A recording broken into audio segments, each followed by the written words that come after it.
All right. First topic 7, first section, economic performance and challenges.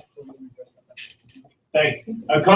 Economists study economic performance using national income accounting. It's a system of collecting statistics about the economy, about how the economy is going in various different parts of the country. The U.S. Department of Commerce collects this data in the form of the National Income and Product Accounts. The most important measure is the gross domestic product, the GDP. These get a little confusing, so try to pay attention and put your pencils in. The GDP is the dollar value of all final goods and services produced in a country's borders in a given year. What do you think a final good is? A final good. So, a finished product. Okay? So the dollar value of all finished products. If I'm building a house that I'm going to sell, okay? I got to buy a bunch of material for that house, right? And then I'm going to sell that house. If all the lumber and carpet and insulation and roofing and that landscaping, if that all went into the GDP and then I sold the house and that went into the GDP, it would be counted twice, right? I sold it, I bought it once, so it got sold once and then it got sold again in its final product. So the GDP only counts the final goods and services, the final product. Does that make sense? You guys see the difference so it doesn't get counted over and over and over again? Yeah.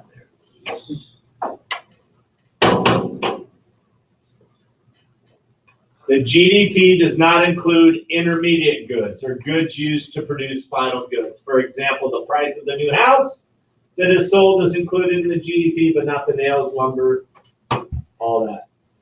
GDP, this is important, includes goods and services produced in the country by a foreign company, but not goods that an American company produces or sells in another country.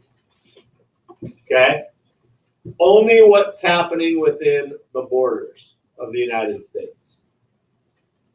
Okay, this gets a little bit confusing. So when GDP is expressed in current prices, it is called the current GDP or the nominal GDP. But changing prices can distort the nominal GDP. Since the 1950s, if we've averaged inflation like 1% a year, we'll go small, then prices have increased over 60% just because of inflation. So the GDP is going to be higher, right? Because it costs more to buy these finished products. But that doesn't mean our economy is doing any better. It's just that it costs more, okay?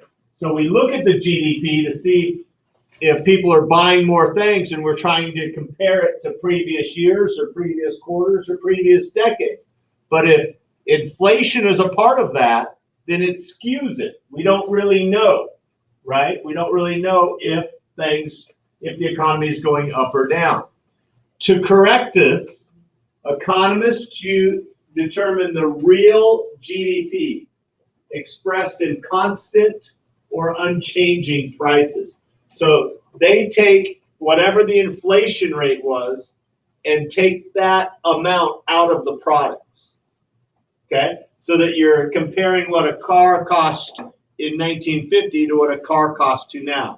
We make it all the consistent price. We take inflation out of it. Are you guys following me? Okay. Yes, ma'am. That's how it's calculated, right? That's how it's calculated. Yeah, we take it out. So, those are right in the middle. Another important product or a measurement on how the economy is doing is the GNP.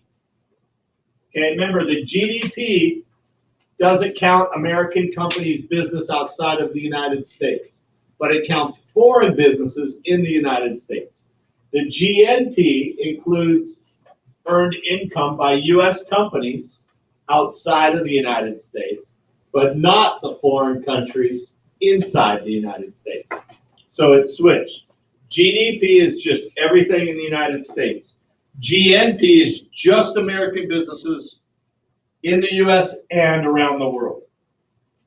Guys get the difference? You see that like foreign companies in the United States that do business in the U.S., that's part of the GDP.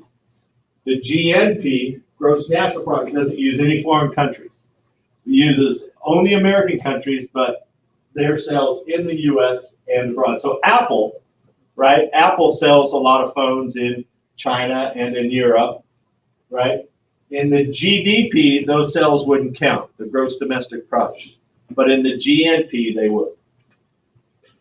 BMW is a foreign company, right? They make the cars, right?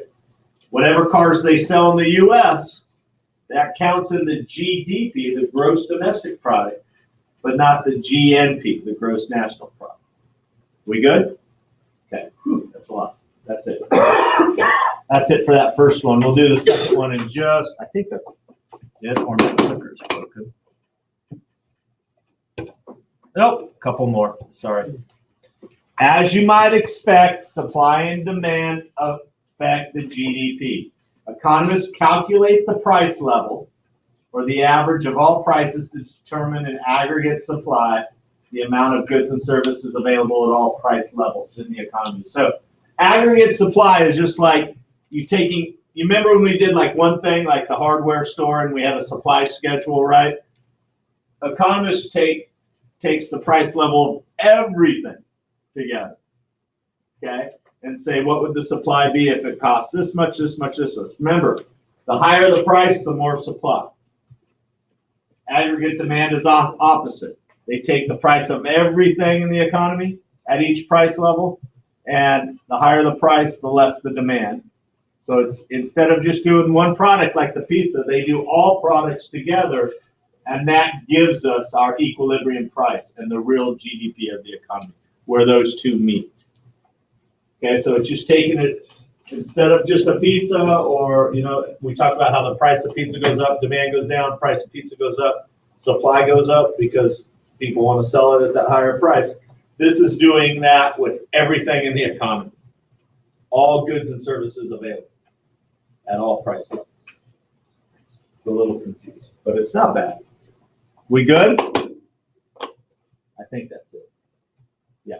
All right. Take a few minutes, work on those Cornell notes together, talk about it if need be.